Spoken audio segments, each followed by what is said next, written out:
हे दोस्तों, readers house में आपका स्वागत है। अपनी शक्ति को वापस लें, चेंज को अपनाएं, अपने भय का सामना करें और अपने ब्रेन को खुशी और सफलता के लिए ट्रेंड करें। 13 things mentally strong peoples don't do. 2014 में आई ये किताब आपको अपने इमोशंस, थॉट्स और एक्शंस पर कंट्रोल पाकर मेंटल स्ट्रेंथ को बढ़ाने के तरीके को बताती है। इस किताब की यूजफुल टिप्स, इंस्पायरिंग एग्जांपल्स और प्रैक्टिकल सॉल्यूशन आपको अपने डर को दूर करके जीवन को पूरी तरह जीने में मदद करेंगे। अगर दोस्तों आपने अभी तक हमारे इस चैनल को सब्सक्राइब नहीं किया है तो प्लीज सब्सक्राइब कर ले। और हमारा चैनल यूट्यूब के बेस्ट समरी चैनल्स में से एक है। मेंटली स्ट्रांग लोग सेल्फ पिटी के बजाय ग्रेटिट्यूड को जगह देते हैं। कठिन समय का असर हर किसी पर होता है। लाइफ आप पर किसी न किसी तरह की बॉल जरूर फेंकती, चाहे वो बीमारी के रूप में हो या फिर कुछ अन्य परिस्थितियों के रूप। इन परिस्थितियों में हमारा एक्शंस हमारे बारे में बहुत कुछ कहता है। मेंटली स्ट्रांग लोग बिना हारे जो मुश्किलों को सामना करते हैं, ये लोग अपने कीमती वक्त खुद पर दया करते हुए नहीं बिताते। वे सेल्फ पिटी के बजाय ग्रेटिट्यूड को जगह देते हैं, जो आप और हम भी कर सकते हैं। मेंटल स्ट्रेंथ और ग्रेटिट्यूड का एक inspiring examples American long distance runner मरला रनियन है। उन्होंने न सिर्फ न्यूयॉर्क मैराथन को 2 घंटे के कम समय में पूरा किया, बल्कि मास्टर्स डिग्री इन एजुकेशन हासिल करके एक किताब भी लिखी। शायद सबसे इम्प्रेसिव ये है कि उन्होंने ये सभी कुछ लीगली ब्लाइंड होते हुए किया। तेजी से खराब होती हुई उनकी आईसाइट के बावजूद भी रनियन ने अपने रनिंग के पैशन के कारण कई सिल्वर मेडल्स जीतकर 1992 एंड 1996 के पारा ओलंपिक्स में वर्ल्ड रिकॉर्ड्स बनाए। अपने आप को सेल्फ पिटी में डालने से रिफ्यूज करना ही उनकी सफलता की कुंजी थी। उन्होंने अपनी बीमारी को हमेशा डिसेबिलिटी के बजाय एक अपॉर्चुनिटी की तरह देखा, जिनसे उन्हें एक वर्ल्ड क्लास एथलीट बना दिया। इस बात पर रोते रहने के बजाय कि बीमारी ने उनसे क्या छीना है, बल्कि उसने उन्हें क्या दिया है, इस बात के लिए ग्रेटफुल थी।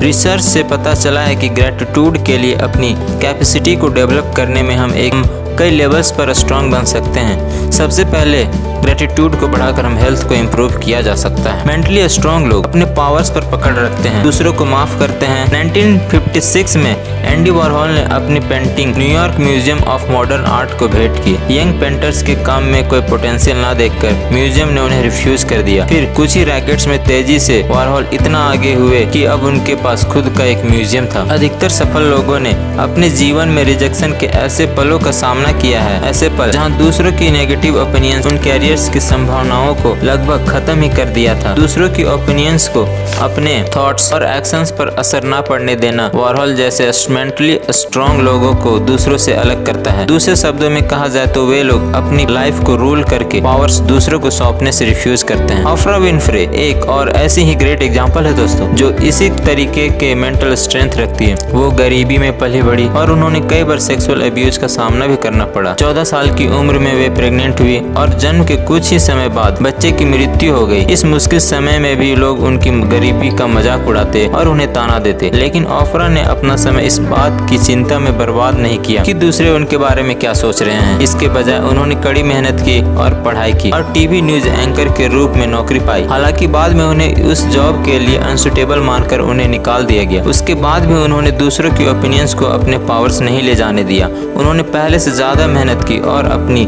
मेगा सक्सेसफुल टॉक शो को डेवलप किया। वो ओपरा जिनकी गरीबी का मजाक उड़ाया जाता था, जिन्हें कपड़ों की जगह पोटैटो सेक्स पहनना पड़ता था, आज अपनी मेंटल स्ट्रेंथ के कारण इस ऊंचाई पर पहुंच पाई है। ऑफ्रा का एक्सपीरियंस ये बताता है कि सफलता के लिए अपनी पावर्स को पकड़े रहना जरूरी है। पर ये कैसे किया जा सकता है? ये आपको उल्टा लग सकता है, लेकिन दूसरों को आपके खिलाफ किए गए अपराधों के लिए माफ करना आपकी शक्ति को वापस करने का एक महत्वपूर्ण हिस्सा है। दूसरों को माफ करके आप अपना ध्यान वापस अपने पर केंद्रित करके अपनी शक्ति को फिर से प्राप्त कर सकते हैं और माफ कर देने से हमारा स्ट्रेस भी कम हो जाता है। मेंटली स्ट्रांग लोग उन चीजों से डिस्ट्रैक्ट नहीं होते जिन्हें वो कंट्रोल नहीं कर सकते। अगर आप कभी भी किसी अपॉइंटमेंट के लिए जा रहे होते हैं और रास्ते में खराब ट्रैफिक में फंसते हैं तो अपने सामने खड़ी कार्स को कोसते हैं। दुनिया का मजाक उड़ाना या उसे कोसना बहुत अच्छा लग सकता है, लेकिन हमें याद होना चाहिए कि ये हमारे टाइम और एनर्जी को कम कर रहा होता है। आप कभी भी मेंटली स्ट्रांग लोगों को ऐसा करते हुए नहीं पाएंगे। वो लोग अपनी एनर्जी को उन चीजों के लिए वेस्ट नहीं करते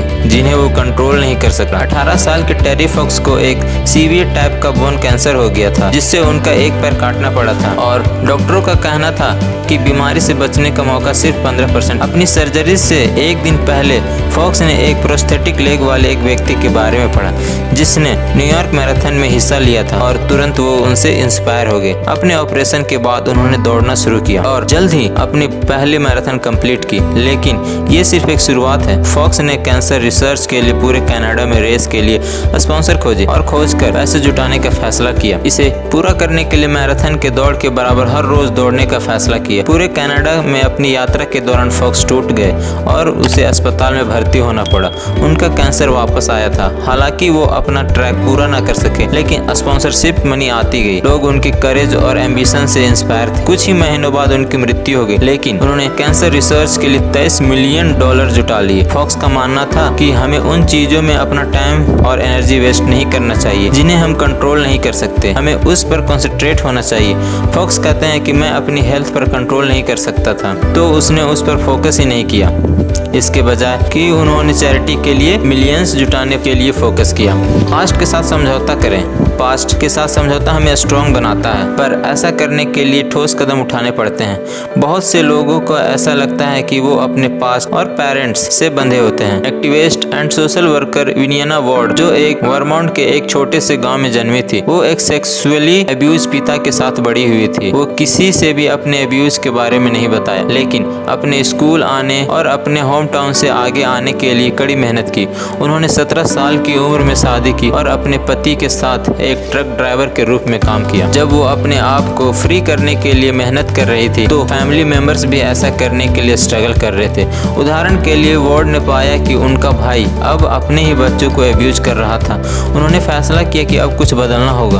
वो वापस वर्मोंट की यूनिवर्सिटी चली गई और अपने फ्री टाइम में हर पल पढ़ने में लगा दिया। कड़ी मेहनत के बाद वार्ड लॉ की डिग्री हासिल करने में कामयाब रही। अब्यूज से स्ट्रगल कर रहे फैमिली के लिए जस्टिस विल ट्रैवल की स्थापना की। वार्ड के एक्शंस हमें मेंटली स्ट्रॉन्ग लोगों के एक इम्पोर्टेंट माइंडसेट के बारे में बताता है। अपने पास्ट के साथ समझौता का ये मतलब नहीं है कि आप ऐसा दिखाएं कि कुछ भी गलत हुआ ही नहीं, बल्कि आपको अपने पास्ट को एक्सेप्ट करके फॉरगिव कर देना चाहिए, जिससे आप अपने प्रेजेंट को उससे बेहतर बना सकते हैं। सफल होने के लिए हमें ठोस कदम उठाने होंगे। मेंटली स्ट्रॉन्ग लोग एक ही गलती को रिपीट करने से बचते हैं और इसमें सेल्फ डिसिप्लिन की जरूरत होती है। मेंटली स्ट्रॉन्ग लोग अपनी मिस्टेक को स्टडी करते हैं और उससे सीखते हैं, इसीलिए वो फ्यूचर में उन्हें रिपीट नहीं करते। एमी मोरिन कहती है कि अपने आप से सवाल करें कि आपने क्या गलत किया है, मैं और बेहतर क्या कर सकता था, और अगली बार अलग तरीके से मैं और क्या कर सकता हूँ। मेंटली स्ट्रॉन्ग लोग अन्य लोगों की सफलता से जलने के बजाय उनसे कोलैबोरेट करने की कोशिश करते हैं। एक रिसर्च से पता चला है कि अगर कामयाब इंसान के साथ अगर बुरा होता है तो लोगों को खुशी मिलती है। मेंटली स्ट्रॉन्ग लोग